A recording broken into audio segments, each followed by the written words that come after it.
My name is Harper Quinn, and if there's one thing you should know about me, it's that I don't let things get close. Not people. Not places.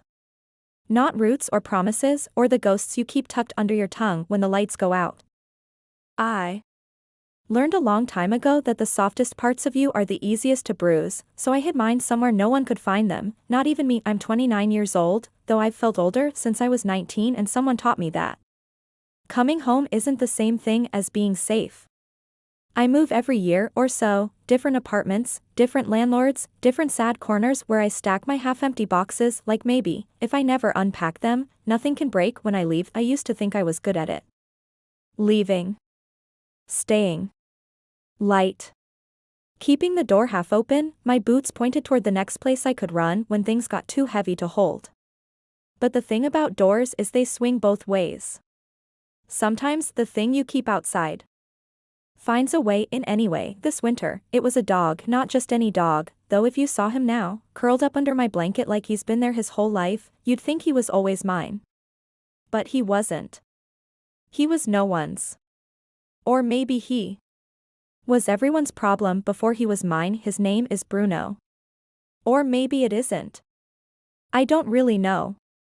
He didn't come with papers or a collar, just a tattered scrap of rope around his neck and a look in his eyes that made my ribs ache. I met him the day I came back to the one place I swore I'd never see again. It was early December when I pulled up to my mother's old house, the only thing she'd kept when my father disappeared and left us with debts and peeling paint and an attic stuffed with boxes that smelled like someone else's life. She'd called me 3 nights before. Her voice was thin on the line, an echo of the woman who once shouted my name across grocery aisles and muddy little league fields. Come home for a while, Harper. Just until spring. I need help with the house. You need somewhere to land. I didn't answer at first. I let the line hum between us, that awful silence that says I love you and I don't know how to say it at the same time. When I said yes, I told myself it was temporary. A month, maybe 2. Just until I found the next job, the next city, the next chance to stay drifting. I didn't know that the house would feel smaller than I remembered. That the wallpaper would look sadder. That my old bedroom would still have the dent in the plaster where I'd once thrown my hairbrush at the wall because I hated the world so much at 15 that I wanted to see it cracked. I didn't know that the first night would feel like sleeping in a stranger's skin. I met him on the second day. It was cold, one of those early winter afternoons when the sun pretends it might stay but slides behind the trees before you've figured out how to hold it. I was outside, picking my way through the broken slats of the back fence. My mother wanted the yard cleared before the snow came for good. She said it like a command, but I knew it was an apology for all the things she couldn't fix inside. I heard him before I saw him, a thin whine, the kind that splits the cold air just enough to make you forget you ever learned how to look away. He was behind the neighbor's shed, a sagging tin box that smelled of oil and rust and old regret. He was half hidden by a tarp and the half-broken lawn chair someone had dumped there when the plastic cracked. I should have walked back inside. Should have told myself he wasn't my problem, but I couldn't.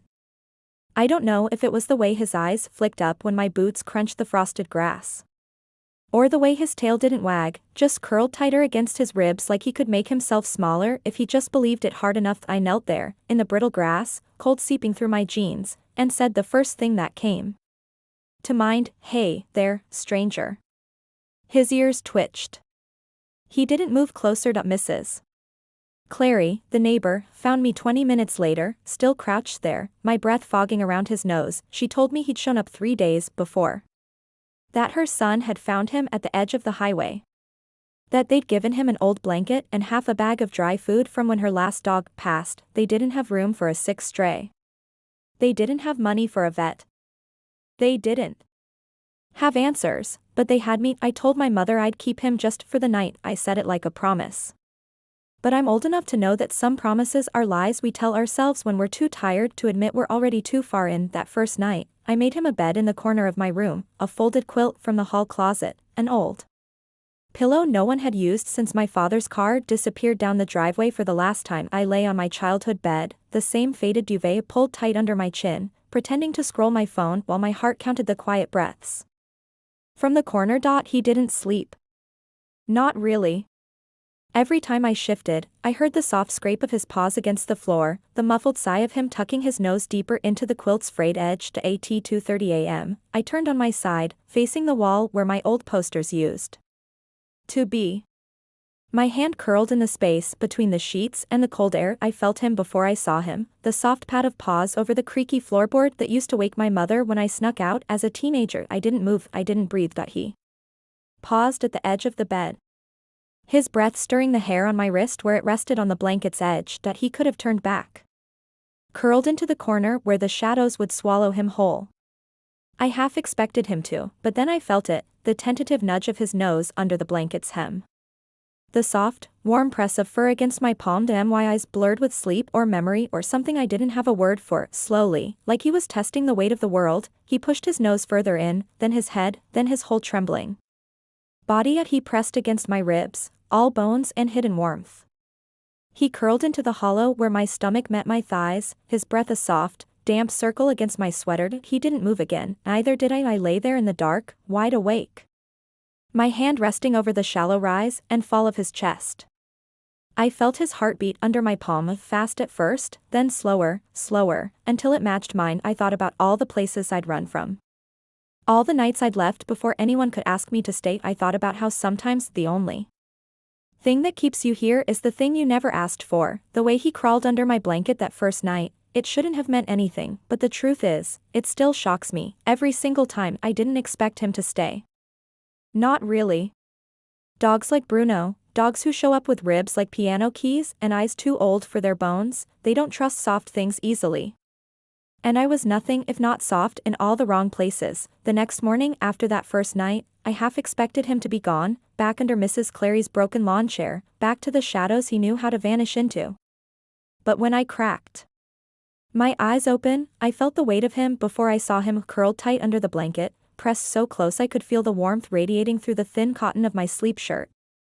His nose was tucked under my elbow, breath steady, legs twitching in some dream he hadn't invited me into. For a moment, I just lay there, staring at the cracks in my bedroom ceiling, the same cracks that had held my secrets when I was 15. And angry and didn't know where to put it all. I wondered what secrets he'd buried under his ribs. What parts of him would never let me in, no matter how many nights he crawled under my blanket to find a home he hadn't asked for. When I finally rolled out of bed, he followed, cautious, head low, tail tucked just enough to remind me he didn't trust the world yet. He watched every step I made to the kitchen, nails clicking on the old wood floors my father never finished sanding before he left them. My mother was already there, mug in hand, the news on low, the smell of stale coffee masking the chill that settled in every winter this side of the old river. She raised an eyebrow when she saw him behind me, blanket fluff still clinging to his short fur. Looks like you've got a shadow now, she said. I didn't answer. I just poured him water in an old mixing bowl and watched as he sniffed it once, twice, before he dipped his tongue, lapping careful, measured. Like he was testing if the kindness would disappear if he drank too much of it. It took him 3 days to eat properly. He'd nose the food I left on the kitchen floor, nudge it with the side of his muzzle like he didn't trust it not to bite him back.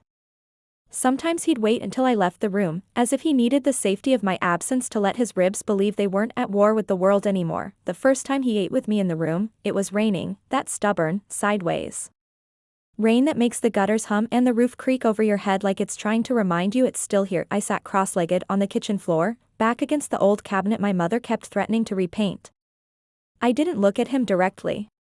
Just drummed my fingers on the tile, soft, steady. Let him circle the bowl at his own pace, let him inch closer until the sound of kibble cracking under his teeth felt like a promise I hadn't known I needed. When he finished, he looked at me, just for a heartbeat. That look, that quiet, searching question he kept hidden under all his caution. Then he walked over, so careful, so deliberate, and pressed his nose to the back of my hand before slipping away to curl up by the door. He didn't need my praise. He didn't want it, but he stayed. The next night, he didn't come to my bed right away. I lay there listening to the old radiator ticking in the corner, the wind rattling the gutter outside my window like a question I couldn't answer. I thought maybe he'd changed his mind. That the first night under my blanket had been a fluke, an accident, a slip in the armor he'd built when the world taught him to keep moving before anyone could keep him. But sometime after midnight, when my eyes were heavy and my thoughts were sharp and mean in the dark. I felt it, the soft pad of paws over the floorboards. The hitch in his breath when he paused at the edge of my bed, as if he was waiting for permission he didn't know how to ask for. I didn't open my eyes. I didn't need to. I lifted the corner of the blanket. Just a fraction. Just enough. He hesitated, one heartbeat, two. Then he crawled under. This time, he pressed closer. His ribs against my stomach, his nose tucked under the hem of my shirt where the warmth pooled. I could feel him shiver, not from the cold but from something older, deeper.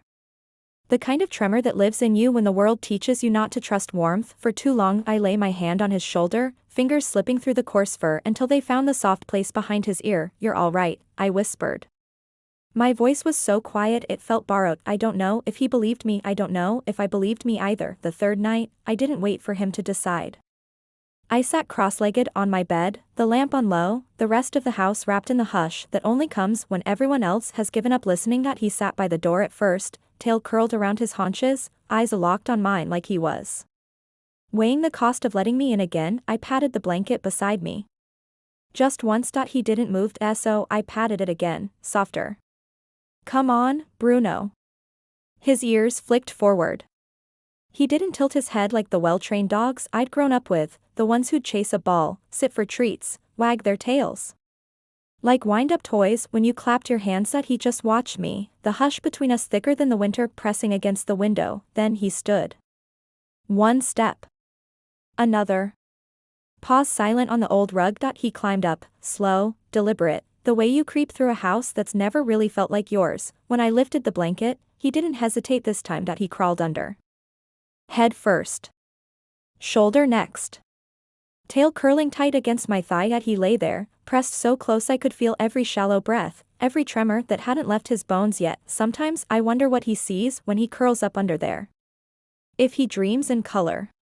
If he remembers the highway where someone left him, the wet grass, the sharp edge of the world that told him not to stay too long anywhere soft. Sometimes I wonder if he knows he's saving me more than I'm saving him, because the truth is, every night he crawls under that blanket, he pulls something of me with him, something I'd locked away in boxes and half-finished goodbyes to be why the end of the week. My mother stopped pretending she didn't notice the fur on my sheets, the way he trailed behind me from room to room like a question no one dared ask out loud. He's gonna break your heart, she said one morning over burnt toast and the hum of the old fridge. I didn't argue. Because maybe she was right. Maybe he would, but the thing no one tells you about dogs like Bruno is this: sometimes the breaking is the point. Sometimes you need something to crawl under your blanket at midnight and remind you you're still capable of warmth. Sometimes you need the weight of a heartbeat pressed against yours to drown out the ghosts you can't bear to name. The second week, the snow came heavy and fast, thick drifts that wrapped the yard in hush and cut off the old road. For 2 days straight. The plows didn't bother with the side streets until morning. I didn't mind. Not really. Not with Bruno pressed against my ribs, breath warm on my collarbone while the storm raged outside. Somewhere in that hush, in that storm, I found a truth I hadn't known I'd been looking for. The way he crawls under my blanket still shocks me, not because he does it, but because he stays. If you've ever lived through a real winter storm, you know it's not the wind that scares you, it's the quiet that comes after. That hush that settles like a held breath, waiting to see what breaks first, the branches outside your window or the things you swore you'd buried for good. The week the big storm rolled through, the old weatherman on the radio called it the worst in 10 years. My mother called it nothing we can't handle. She always did have a gift for pretending things would hold even when they were already cracked. I stood at the window that first evening, mug of tea pressed to my palms, watching snow pile against the porch steps in slow, deliberate drifts. The streetlight at the corner flickered on and off, shadows dancing across the yard like old memories that wouldn't stay buried under the ice. Behind me, Bruno lay curled on the rug by the heater vent, nose tucked tight to his belly, eyes half-lidded but never really asleep. He'd learned by now that the heat only lasted as long as the old furnace bothered to groan to life. When it sputtered and fell silent, he'd lift his head, sniff the air, and shift closer to wherever I was standing, like he could catch the warmth from my knees if he got close enough. Sometimes I wondered if he knew how he looked at me. Like I was the last safe thing in a world that didn't have much softness left. Sometimes I wondered if he knew that I looked at him the same way. The power flickered around 9. The radio cut off mid-sentence, leaving behind that hush that made the walls creak like they were whispering secrets we didn't want to hear. Mother lit candles in the kitchen, her hand steady even when the match flared too close to her knuckles. She'd been through worse storms, she said, the kind where the roof leaked, the basement flooded, the neighbor's tree crashed through the fence and taught us what it really meant to feel the wind crawl through your bones at 3 in the morning. I believed her. She'd survived my father, hadn't she? And me, the daughter who ran every time someone asked her to stay. When the lights finally died for good, we sat at the kitchen table like we used to when the bills were late. And the power company forgot we existed for a few days. Just us, the soft glow of wax dripping into old jam jars, the kettle rattling over the gas flame that still worked when the rest of the house didn't. Bruno lay under the table, pressed against my boot. Every so often, I felt the warm brush of his fur against my ankle, a reminder that even the worst storms couldn't push him back into whatever shadows he'd come from. Do you ever think about staying? My mother asked. Her voice was so quiet it almost got lost in the pop of the candle flame. I didn't look at her. I kept my eyes on the dark window, the snow swirling beyond the glass like static on a TV that couldn't pick up anything but ghosts. I am staying, I said. Too fast. Too flat. She made a sound in her throat, half laugh, half sigh. You know what I mean, Harper. I did. Of course I did, but I didn't have an answer she wanted to hear. Not yet. Maybe not ever. So I bent down instead, slipped my fingers into the thick ruff of fur at Bruno's neck. He lifted his head just enough to bump my wrist with his cold nose. Then he sighed, that deep, body-heavy sigh that only dogs know how to breathe. Like they're exhaling every bad thing the world ever tried to bury in their ribs. I envied him. That later, when my mother went to bed, a candle flickering on her nightstand like an old vigil she didn't know how to stop keeping, I stayed in the living room with Bruno. The power was still out. The furnace too. The only warmth was the heap of blankets I dragged off my bed and the thin flame of the flashlight I balanced on the coffee table. Bruno watched every move I made. When I settled on the couch, he sat in front of me, head cocked. Tail thumping once, cautious, questioning. You coming up? I asked. My voice sounded foreign in the hush, too soft, too hopeful. He didn't move at first. Just watched. Eyes dark and round, reflecting the flicker of the dying flashlight. Then, as if he'd decided the couch was no different than the bed, no more dangerous, no more safe, he jumped up. Slow, deliberate. All careful muscle and clumsy grace. He curled next to my hip, nose pressing into the blanket I pulled over us both, and then, like it was the most ordinary thing in the world, he crawled under. There's something about that moment when a dog decides your ribs are safer than the cold outside. It breaks you a little. Or maybe it stitches you back together. I still can't tell which it is. I lay there on my side, knees tucked, Bruno's chest pressed into the curve of my stomach, his breath warm against my sweater. I could feel every small shiver when the wind rattled the windows, every twitch of his paws when a branch scraped the side of the house like old ghosts wanting back in. I pressed my hand to his back, not petting him, not coaxing him, just holding him there. Or maybe he was holding me. I didn't mean to say anything. The house was too quiet. The storm was too loud. And Bruno, well, he didn't ask for my secrets. He didn't want them, but sometimes the dark makes you reckless. Sometimes the hush pulls things out of you that daylight never could. So I told him about the job I'd left without saying goodbye, the apartment I'd abandoned when the lease ran out and the walls felt like they'd seen too much. The people I'd hurt because leaving always felt safer than staying to see if they'd leave first. I told him about my father's empty chair at the kitchen table. About the cracked plaster in my old room. About the part of me that never really believed I deserved to feel safe under someone else's roof. I whispered it all into the soft curve of his ear, my breath tangling with the damp warmth of his fur. He didn't flinch. He didn't shift away. He just stayed. At some point, I stopped talking.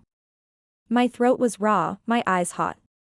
The storm rattled the gutters one last time, then gave up, sliding into that hush that feels like the world holding its breath. Bruno shifted, a soft, sleepy grunt, and pressed closer.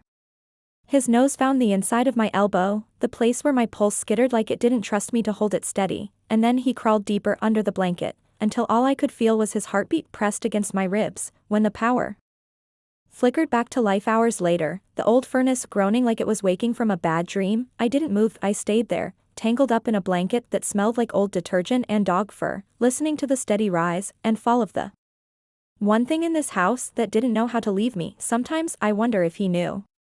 If he could feel, in that hush, the weight I dropped at his feet. Sometimes I think he did, because the way he crawled under that blanket, the way he stayed, the way he breathed me steady when my own lungs felt thin, it still shocks me that there's a part of this old house that never warms up, no matter how high you crank the furnace. It's the mudroom, that cramped little space between the back door and the kitchen, where my father used to kick off his muddy boots and leave them for my mother to clean up. I used to hate that room. It always smelled like wet rubber and cold wind sneaking in through the warped door frame. I'd tiptoe through it as a kid, breath held, afraid of the drafts that bit my ankles like they knew all my secrets. When I came back here this winter, I thought I'd avoid it altogether. But some ghosts find you anyway. The storm had passed, but the cold stayed behind. It clung to the window panes, turned every door handle to frozen steel. My mother's old quilts couldn't keep it out, not fully. So I found myself in the mudroom that morning, trying to wedge a towel against the base of the door to keep the worst of it from bleeding into the kitchen. Bruno sat behind me, paws planted firm on the cracked linoleum, head cocked. He'd been trailing me closer and closer these days, from the hallway to the couch, from the couch to the kitchen, from the kitchen to this drafty square of memories. I hadn't asked him to see it. He hated the cold as much as I did. He shivered when the wind hissed through the door frame. But he didn't back away. He just watched, those big eyes tracking every move I made, as if he was trying to figure out whether this room might swallow me whole the way it once did for someone else. The trouble started with the latch. It was old, older than me, probably older than the mudroom itself. My father had promised to fix it once. One of those promises that sounded good after his second beer but never survived the morning's first fight. I felt it the second I tugged the door shut behind me, the way it didn't catch right, the tiny shift of wood against wood, like a sigh I didn't want to hear. I told myself it would hold. Just until spring. Just until I was gone again. That night, the wind rose up like it had something to prove. It slammed against the side of the house in hard, stuttering bursts, rattling the windows so hard I felt it in my teeth. My mother had already gone to bed, a single lamp left on in the hallway, its soft pool of light brushing the cracked family photos we never bothered to replace. I lay on my back in bed, Bruno pressed against my side under the blanket, his nose tucked against my ribs like he'd done every night since that first hush. His breath was steady. Mine wasn't. I should have been comforted by the weight of him, by the soft hush of fur against my hip. But all I could hear was the wind. All I could see was the shape of that door in my mind, the latch that didn't catch, the cold that waited for a crack wide enough to slip through. I don't know what woke me. Maybe the sound of the wind finally pushing its way in. Maybe Bruno's soft growl, that low, uncertain rumble that made the hair on my arm stand on end. When I cracked my eyes open, he was already half out from under the blanket, ears pricked, head lifted toward the hallway. I listened. For a heartbeat, there was nothing. Just the wind, the old house creaking in its bones, the hush that settles over you when you know something isn't right. Then I heard it, a soft, dull thud from the back of the house, the mudroom. I swung my legs off the bed too fast, blanket tangling around my calves, Bruno slipping free to stand between my knees, his tail stiff, nose pointed at the dark. Stay, I whispered, though we both knew he wouldn't. The hallway felt longer than it had any right to be. The lamp still burned at the far end, its glow turning the cracked photo frames into slivers of memory I couldn't afford to look at now. Bruno padded beside me, silent as a shadow, his shoulder brushing my calf every few steps, grounding me in the hush. When I reached the kitchen, the cold hit first, a sharp bite against my cheeks, the smell of snow and something older, wilder. I saw it then, the door, swinging just an inch on its tired hinges, the towel I'd wedged against the base crumpled on the floor like an apology. Bruno froze in the doorway. His nose twitched, breath ghosting the air in soft white puffs. He didn't growl this time. He just stood there, eyes locked on the dark beyond the open crack. My heart slammed against my ribs like it wanted out. I imagined all the things that could slip through that gap, the storm, the night, the ghosts I hadn't named, and Bruno that he didn't look at me. Not at first. He just stared at the gap, the cold brushing his fur, the wind tugging at his ears like a promise astray. A door left open. A road he could follow back to wherever he'd come from. No collar. No leash. Nothing to stop him except the hush that tethered him to my side. I felt it then, the thinness of the fence I'd built around us. The fragile wire strung between my ribs and his soft, steady heartbeat under my blanket. "Bruno," I whispered. My voice cracked. "Come here." He flicked an ear. Shifted one paw forward, just an inch closer to the door. "Bruno. Stay." His head turned then, and slow, deliberate eyes catching mine in the spill of hallway light. I wish I could tell you what he was thinking. If he knew how easy it would be to slip through that crack. If he felt the same tug I did, that old, restless ache that says go before someone tells you to. The wind pushed harder, rattling the door against the warped frame. For a heartbeat, I thought he'd bolt, that he'd slip through the gap like a ghost, vanish into the hush that made him, and leave me with nothing but the cold bite of an open door and a promise I'd never really kept. But then he moved not forward, backed at. He stepped to my side, slow, careful, the way he always did when he wasn't sure if the ground would hold. He pressed his nose to my thigh, his body warm against my knee, tail flicking once, twice. I let out a breath I didn't know I'd been holding. My fingers found his collar, thin, worn leather I'd picked up at the feed store 2 towns over. When I realized maybe, just maybe, he wasn't leaving after all, that I knelt there, palm on his chest, the cold creeping around us like a warning. "Good boy," I whispered. "Good boy." He leaned in, just enough that his weight shifted mine back toward the warmth of the kitchen. Just enough to remind me that the hush outside the door wasn't stronger than the hush we'd built under my blanket. I closed the door. Wedged the latch with an old broom handle, my breath fogging the glass as I pressed my forehead to the cold pane. Bruno sat at my feet the whole time, eyes never leaving mine, tail sweeping the floor in slow, steady arcs. When I turned back to him, he didn't move. He didn't have to. Later, when we crawled back under the blanket, him first, nose burrowing into the crook of my hip, paws tucked tight under my ribs, I lay awake listening to the wind batter the house one last time. I thought about all the doors I'd left open.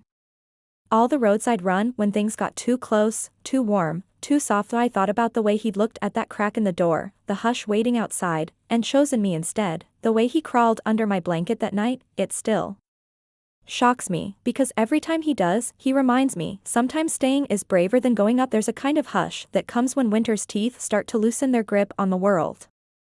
It's not warm yet, not really, but there's a softness in the air, a dampness that smells like things trying to wake up under all that frozen sleep. The week the thaw finally came, the yard turned to mud and the driveway turned to deep brown ruts that chewed at my boots when I tried to carry groceries in from the car. My mother complained about the mess but didn't bother to mop it up. She just watched me from the kitchen doorway, eyes sharp, mouth soft, like she could see the shape of what was coming but couldn't find the words to hold it still. Bruno knew first. He always did. That Monday, I opened the door to let the stale air out, and he stood on the porch steps for the longest time, nose lifted, ears flicking at the soft wind that pushed the last of the snow into dirty heaps along the fence line. His tail wagged once, then stopped. He looked at me over his shoulder, that same look he gave me the night the mudroom door swung open, the night he could have slipped away and didn't. I wish I could say I understood it then. That I knew what it meant, what he was asking, but the truth is, I didn't want to know. So I called him back inside, a voice light, too sweet, like if I pretended hard enough, I could keep him here just by saying his name. "Come on, Bruno. Come here, baby." Inside. He came. Of course he did, but his eyes stayed on that yard long. After the door swung shut, the next night, I couldn't sleep. It wasn't the wind this time. There was no storm left, no old branches scratching the siding, no snow beating the windows like a threat. Just the hush. The quiet that sinks into your bones when the world is about to turn into something new and you're not sure you're ready for it. Bruno lay curled under the blanket, nose pressed against my stomach, his soft breath puffing warm circles against the hem of my t-shirt. I should have been soothed by him there. And I was, mostly. But there was something under my ribs that wouldn't settle. A restlessness that tasted like old secrets I'd promised to bury, and a question I didn't know how to ask out loud. Somewhere around 2 in the morning, I slipped out of bed, careful not to shift him too hard. He grunted a soft, sleepy sound, and rolled into the warm spot I'd left behind, paws flexing under the blanket like he was dreaming of running somewhere far but safe. I padded barefoot down the hallway, past my mother's room where her low, steady snore filled the hush. Past the kitchen, where the fridge buzzed in soft protest under the hum of the old ceiling fan. I found myself standing by the back door, the mudroom again. That same door I'd wedged shut with broom handles and towels and half-spoken prayers. That he wouldn't slip through if the wind pushed too hard. It was unlocked. I don't know why I did it. Maybe to test myself. Maybe to test him. I opened it, just a crack, wide enough to let in the damp night air, wide enough to hear the creak out back starting to run again under the melt. Wide enough to feel the wild that lived in the hush beyond our four cracked walls. I stood there, palm pressed to the cold wood, eyes on the strip of yard I could see through the gap, the fence half rotten from winter's weight, the neighbors' old orchard beyond that, skeletal branches rattling softly in the breeze. It would be so easy to a slip of fur. A nose under the gap. Paws pressing mud. Gone. I didn't hear him at first. Bruno was always quiet when he wanted to be, a shadow in a house full of creaking ghosts. I felt him, though, the warm brush of fur against my ankle, the soft huff of his breath against my shin. When I looked down, he was sitting just behind me, not pressed against my leg like he did when the wind rattled the roof. Not tense like the night the latch gave way, just watching. Calm. Still. Ears half lifted. Head cocked, like he knew what I was doing even before I did. I sank down to the cold floor, knees pulled up, the open door spilling the soft hush of spring melt across my bare toes. Bruno came closer, nose pressed to my knee, eyes flicking between the crack of the door and my face. You could go, you know, I whispered. My voice felt raw. Thin. Like it might break if I pushed it too hard. He didn't move. You could just walk out there. No leash. No fence. No one to hold you back. You'd like that, wouldn't you?